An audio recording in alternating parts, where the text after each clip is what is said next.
Madame, Monsieur, bonsoir et bienvenue dans l'invité de la rédaction de Médien TV. Il y a 17 ans, en 2004, le Maroc a adopté un nouveau code de la famille baptisé à l'époque Nouvelle Moudawana, un texte qui a relativement fait avancer les droits des femmes dans notre pays, mais qui a montré aujourd'hui toutes ses limites, ses lacunes, ses ambiguïtés et ses injustices. C'est en tout cas le constat de toutes les associations de défense des droits des femmes et des associations droits de l'homiste de façon générale. Aujourd'hui, des associations comme l'ADFM, l'Association démocratique des femmes du Maroc, une association pionnière en la matière, monte au créneau pour appeler à une relecture et à une révision profonde de ce code de la famille. Et pour en parler, nous avons le plaisir de recevoir ce soir sur notre plateau Madame Amina Lotfi, présidente du bureau de Rabat de l'ADFM. Madame Lotfi, bonsoir et merci d'avoir accepté notre invitation. Merci, merci à vous d'avoir pensé à l'ADFM et merci pour l'invitation.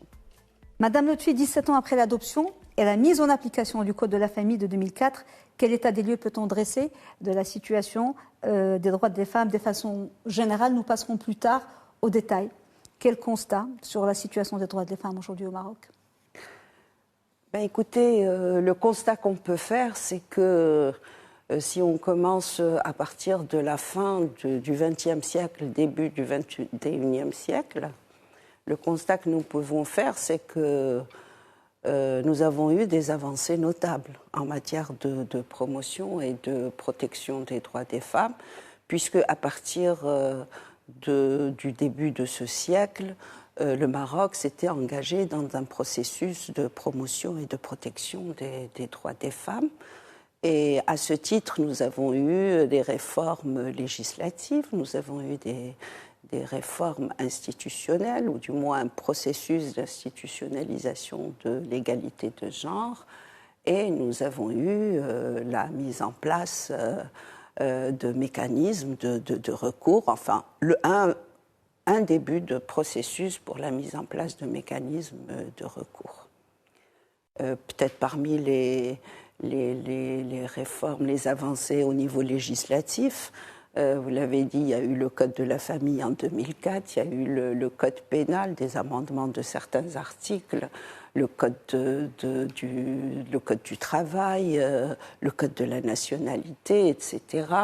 Au niveau institutionnel, nous avons eu, vous imaginez, nous avons eu la première stratégie de lutte contre les violences faites aux femmes environ en 1998. Nous avons eu également, en termes de politique publique, la stratégie d'équité et d'égalité de genre dans les politiques publiques. Donc nous avons eu plusieurs avancées, et la plus grande avancée que nous avons eue en matière de promotion et de protection des droits des femmes, c'est bien entendu la Constitution de 2011, puisque notre Constitution réserve pas moins de 18 dispositions en faveur des droits des femmes, et notre Constitution prône également la primauté des engagements internationaux sur les lois internes. Donc vous imaginez, c'est un énorme acquis. Et bien entendu, avec la Constitution, nous nous attendions à ce qu'il y ait la consolidation des acquis et ce qu'il y ait également l'ouverture d'un large chantier de réformes, aussi bien au niveau des lois que des politiques publiques, la mise en place de mécanismes de recours, etc. Malheureusement, ça n'a pas été le cas, puisque en 2011, nous avons vécu un paradoxe. La situation des droits des femmes a connu vraiment, je ne pourrais pas parler d'immobilisme, ça serait exagéré, mais on n'a pas beaucoup avancé. Il y a eu énormément de retard, et les quelques réformes qui ont été élaborées ne l'ont pas été sur la base des droits humains. Il n'y a pas eu d'intégration des droits universels des femmes. Donc je pourrais citer à titre d'exemple la loi sur les violences. Nous avons effectivement une loi sur les violences, mais une loi qui ne couvre pas toutes les femmes contre tous les types de violences. À titre d'exemple, l'autorité pour la parité et la lutte contre toutes les formes de discrimination, qui n'a toujours pas vu le jour, et où il y a eu un large débat pour doter cette institution nationale de toutes les capacités requises et du mode administratif qui lui permettrait de remplir en toute indépendance son mandat. Madame Notchi, on va revenir plus en détail sur beaucoup de volets. Vous avez parlé d'immobilisme. Certains parlent même de régression pour certains domaines, comme pour le mariage des mineurs, où l'exception est devenue la règle. On a vu même une augmentation, une hausse des mariages des mineurs par rapport à avant le Code de la famille de 2004. Dans votre appel, Madame Notchi, vous plaidez pour une harmonisation, justement, vous venez de le dire, d'urgence des lois et des politiques publiques avec la Constitution et les conventions internationales ratifiées par le Maroc. Selon vous, beaucoup de lacunes, des contradictions à corriger, un code que vous jugez complètement dépassé. Certains vont même jusqu'à dire anachronique et qui aurait même aggravé, comme je viens de le dire, la situation sociale de la femme marocaine et pérenniser les injustices sociales et familiales. Quelles sont, d'après vous, les principales lacunes, les incohérences et les principales injustices du Code actuel, si on devait les énumérer, les principaux? Ok. Bon, je voudrais juste commencer par dire qu'il n'y a pas que le Code de famille où il y a des lacunes. Hein. On l'a vu, oui. Il y a le Code pénal, il y a différentes lacunes à différents niveaux. Maintenant, pour en revenir au Code de la famille, nous l'avons souligné dans notre communiqué, les principales lacunes, elles concernent la tutelle légale pour les enfants. Vous imaginez que la garde, quand la garde revient à la mère, et puis la garde revient à la mère, effectivement, cette dernière ne dispose pas de l'autorité requise pour engager des démarches importantes ou des démarches banales pour son enfant, comme changer d'école, comme voyager, comme disposer d'un passeport, etc.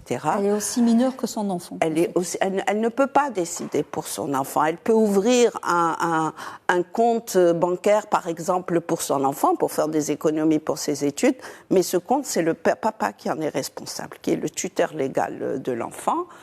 Il y a des inégalités, l'inégalité aussi, si la maman se marie, automatiquement elle perd la garde de son enfant. Vous avez aussi le mariage des mineurs.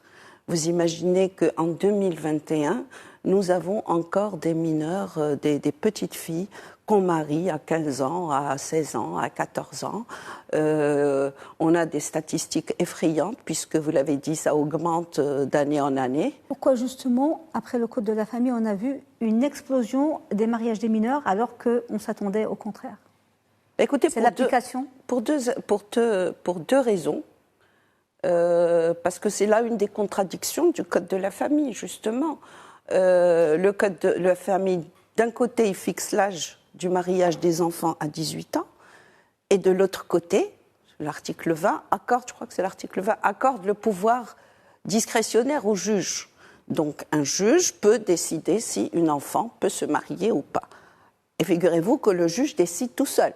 C'est-à-dire, il n'y a pas de psychologue, il n'y a pas de pédiatre, il n'y a pas de médecin, il n'y a pas des professionnels qui pourraient l'orienter.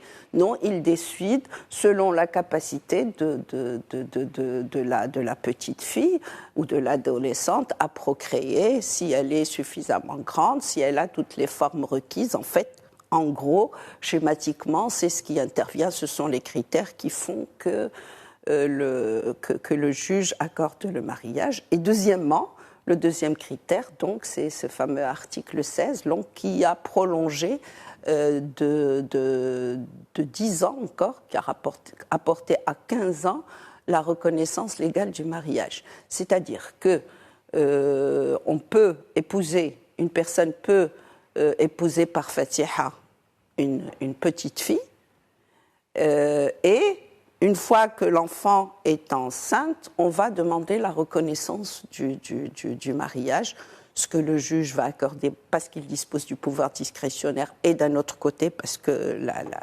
l'adolescente est enceinte. Et donc c'est ça qui a fait exploser le mariage des mineurs. Et bien sûr, tout ça conjugué avec une mentalité conservatrice des juges et l'idéologie qui prévalait ces 10 dernières années conservatrices. Et c'est pareil également pour la polygamie. Oui. La polygamie aussi a augmenté parce que précisément on pouvait se marier, Belfatha, et on allait faire reconnaître le mariage légalement par le juge. Et on s'engouffre dans cette brèche pour justifier. Tout à fait. Et la plupart du temps, vous savez, la plupart du temps, ce n'est pas une règle générale, mais la plupart du temps, c'est quand la femme est enceinte. Elle attend un enfant qu'on va faire reconnaître parce qu'on sait que le juge ne va pas refuser. Je voudrais votre avis de militante des droits des femmes sur la question, sur un volet de la polygamie. Voilà, on va vers l'interdiction, on ne l'interdit pas, mais la question du consentement. Est-ce que, pour vous, la question du consentement d'une femme, est-ce qu'une femme peut être consentante pour que son mari prenne une deuxième épouse? Est-ce qu'on soit cette question de ce point de consentement n'est pas un peu dégradant, en fait? Écoutez, c'est aberrant. C'est dégradant, oui, effectivement, c'est aberrant. Parce que, en général, les femmes ne donnent pas leur consentement, ou si elles les donnent, c'est sous la pression sociale. Vous savez, vous avez des femmes qui sont dans leur foyer, et que si elles n'acceptent pas donc cette seconde épouse, risqueraient de se retrouver dans la rue. Et là encore, on pointe du doigt les défaillances de la loi qui ne protègent pas toutes les femmes. Vous voyez, il y a beaucoup de dispositions et beaucoup de dispositions discriminatoires qui ne protègent pas les femmes. Il y a des volets très importants sociaux, mais aussi économiques, comme la question conflictuelle de l'héritage, qui reste encore un grand tabou. Qu'est-ce que vous préconisez, vous, militants associatifs et au sein de l'ADFM, pour cette question de l'héritage, alors que d'autres pays arabes et musulmans l'ont résolu? Écoutez, ce que nous préconisons, d'abord, c'est une étude, une analyse, un état des lieux de l'impact de l'inégalité, l'impact socio-économique des inégalités successorales. Moi, je pense que on devrait faire une enquête nationale à ce sujet. Pour notre part, nous avons élaboré une étude il y a 5 ou 6 ans à peu près. Et que nous a démontré cette étude sur la région de Rabat, Salé? Qu'a démontré cette étude? D'abord, cette étude nous a démontré que les personnes qui disposaient réellement de biens pour l'héritage s'empressaient de faire des actes notariaux pour leurs filles, de manière soit vente, soit donation. En fait, elles s'arrangeaient légalement à faire à intégrer l'égalité donc entre les garçons et les filles. Parfois, il y a des mentalités qui avancent plus vite que les textes. Tout à fait. Mais par contre, vous avez, c'est les personnes vraiment qui sont dans des situations précaires ou qui sont dans des situations de pauvreté qui tiennent à cet héritage aux 2 tiers, 1 tiers.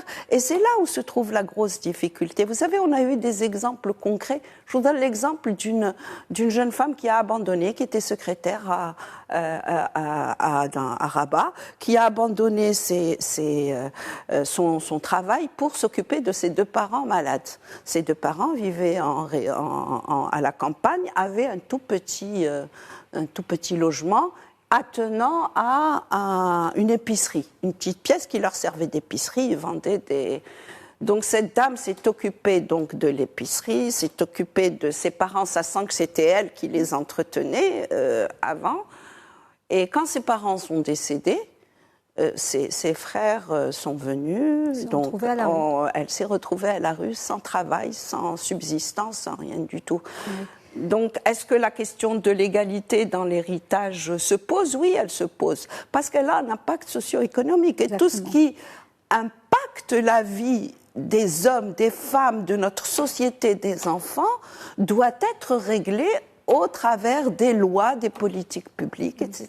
Il y a aussi, Madame Lotfi, la question du partage des biens après le divorce. Qu'est-ce que vous trouvez que ce partage des biens est équitable? Est-ce qu'il ne défavorise pas les femmes actuellement? Et qu'est-ce que vous proposez? Écoutez, le partage des biens acquis pendant le mariage, tel que cela se fait actuellement dans la pratique, n'avantage pas du tout les femmes. Pourquoi? Parce qu'en principe, lors de l'établissement du contrat de mariage, il y a un contrat annexe, lequel contrat va définir les modalités de partage de ce bien. Les époux, au préalable, s'entendent sur les modalités de partage. Or, d'abord, on n'en informe pas les jeunes époux, donc inexistence de ce contrat annexe. Et en cas de divorce, c'est la femme qui se retrouve dans une situation précaire, d'autant plus qu'on ne reconnaît pas le travail domestique des femmes, le travail non rémunéré, bien qu'on ait eu une enquête par le HCP, mais ce n'est pas reconnu. Donc on ne reconnaît pas le fait que la femme a entretenu le foyer, s'est occupée des enfants, s'est occupée, etc., différentes, n'est pas reconnu. Et comme il faut des justificatifs pour montrer que les biens, à qui appartiennent les biens, c'est principalement le mari qui détient ses factures, ses justificatifs, et donc les femmes se trouvent dans des situations de pauvreté, encore une fois. Lésées. Nous allons parler de l'avenir, Madame Lotfi. Aujourd'hui, après le scrutin du 8 septembre, le contexte vous semble-t-il plus favorable pour relancer le débat à ce sujet et pour faire bouger les choses? Est-ce que vous êtes optimiste? Nous ne pouvons être qu'optimistes parce qu'on ne peut pas connaître pire. Je vous dis, on a stagné pendant pratiquement 10 années. Pendant 10 années, on n'a pas connu une évolution concernant les droits des femmes. Donc on est optimiste. On est optimiste aussi à la lecture du plan gouvernemental, puisque ce plan s'ouvre dès le départ. Ce plan, le programme du gouvernement reconnaît la transversalité des droits humains, des libertés, de la démocratie, etc. Et donc, si il reconnaît la transversalité, cela veut dire que dans le cadre de l'application, donc, nous devrions intégrer les droits des femmes et le principe de l'effectivité de ces droits et de l'égalité entre les sexes et de lutte contre les discriminations. Madame Lotfi, il n'y a pas que les associations de défense des droits des femmes. Dans le nouveau modèle de développement, il y a référence à plusieurs questions relatives au Code de la famille. Il suggère par exemple de mettre en place des espaces de débat sociaux, théologiques, comme un cadre apaisé et serein pour faire avancer les débats sur le Code de la famille. Et la Commission propose notamment d'accorder la tutelle, qui est un très important point, la tutelle légale des enfants aux deux parents. C'est l'un des points les plus importants des cahiers revendicatifs du mouvement féministe, je pense. Les associations de défense des droits des femmes sont-elles associées ou ont-elles été associées à ce débat? Non, du moins en ce qui concerne l'Association démocratique des femmes du Maroc, nous ne l'avons pas nous n'avons pas été associés. Permettez-moi de faire une remarque assez importante. Chaque fois qu'il s'agit de droits des femmes, on met à côté un débat théologique. Il y a de quoi se poser des questions, vous savez, parce que est-ce que le nombre d'enfants en situation précaire qui sont dans les rues et qui sont issus de divorces ne suffit pas? Est-ce que le nombre de jeunes femmes qui sont dans la mendicité ou qui sont dans les rues ne suffisent pas pour changer? C'est-à-dire que nous avons les statistiques du ministère de la Justice, nous avons les statistiques du HCP, nous avons des statistiques officielles, nous avons l'expérience et l'expertise de la société civile qui ne cesse de tirer la sonnette d'alarme. Et on n'a pas besoin de débat. Les chiffres sont là pour nous pousser à réagir. Et surtout, quand on parle de développement durable, vous savez, il n'y a pas de développement durable sans égalité. Justement, vous me faites le lien sur ma question suivante, parce que les voix qui s'élèvent avec la vôtre pour appeler à une révision de cette Moudawana, elles sont nombreuses, voudraient que cette révision se base sur le principe d'égalité, hommes-femmes comme seule feuille de route. Dans son livre « Une femme au pays des Fokaha », vous l'appelez du Hudhud, Nzha Gessous, qui a fait partie de la commission royale consultative chargée de la révision du Code de la famille entre 2001 et 2004, parle de la nécessité justement d'expurger cette nouvelle refonte ou réforme du Code de la famille de tous les dogmes et les normes discriminatoires du fiqh traditionnel et de ce qu'elle appelle l'ignorance sacralisée, c'est aussi un terme utilisé par Akron. Êtes-vous du même avis? Vous l'êtes parce que vous venez de le dire. Et cela vous semble-t-il possible et concrétisable dans le Maroc d'aujourd'hui, avec toutes les résistances qui demeurent, avec toutes les mentalités qui demeurent parfois, même chez les femmes? Écoutez, moi je trouve que les mentalités ont bon dos. Chaque fois qu'on veut faire une réforme, on dit notre culture, nos mentalités, les mentalités changent, elles évoluent. Est-ce que vous croyez qu'il y a 50 ans, on aurait été toutes les deux, là, l'une en face de l'autre, en train de parler de droits des femmes? Ça n'aurait pas été possible. Nous évoluons. La société évolue. Donc, il est tout à fait possible de réviser le Code de la famille de manière à l'harmoniser avec la philosophie de la Constitution, avec la lettre de la Constitution, et l'harmoniser avec les engagements internationaux du Maroc, en particulier la CEDEF. Et donc, parce que, écoutez, si le Maroc s'est engagé, s'il a ratifié la CEDEF, s'il a son protocole facultatif... La CEDEF, c'est pour les... Excusez-moi, c'est la Convention pour l'élimination de toutes les discriminations à l'égard des femmes. C'est une convention que le Maroc a ratifiée en 98, je pense, 98, j'ai une trop mauvaise mémoire des dates, 98 je pense, oui. Également, on a ratifié le protocole facultatif. Qu'est-ce qu'il dit, le protocole facultatif? Il dit que quand une femme est victime d'une violence quelconque, elle peut s'adresser aux tribunaux internationaux. Donc, vous voyez un peu l'engagement et la volonté du Maroc de concrétiser les droits des femmes et de lutter contre les discriminations et les violences à leur égard. La volonté est là. Nous avons le cadre est là, la Constitution, les engagements internationaux. Donc ce qu'il faudrait, c'est l'action. Et l'action, comme on le disait et comme nous l'avons dit et comme nous le disons depuis plus d'une dizaine d'années au sein de notre association, il faut une vision globale, il faut une vision intersectorielle, il faut une vision concertée, aussi bien pour l'harmonisation des lois que pour des politiques publiques, que pour la mise en place de mécanismes de recours. Justement, pour parler d'action, Madame Lotfi, l'actuel gouvernement est très attendu sur ce dossier de la refonte du Code de la famille qui traîne depuis des années. Avez-vous déjà eu des contacts avec des membres de la nouvelle équipe gouvernementale? Sinon, y a-t-il un agenda pour des rencontres à ce sujet? Écoutez, votre appel a-t-il été entendu? Parce qu'il y a eu un véritable écho, la vérité, en tout cas au niveau des médias, de votre appel.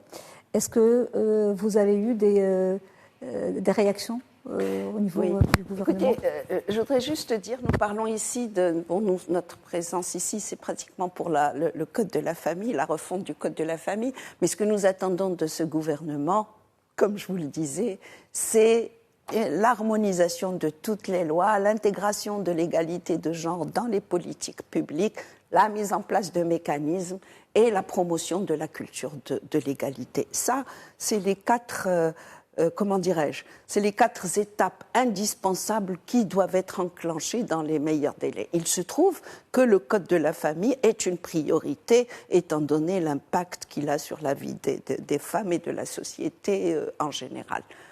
Maintenant, est-ce que nous avons rencontré le nouveau gouvernement? Non, nous ne l'avons pas encore rencontré.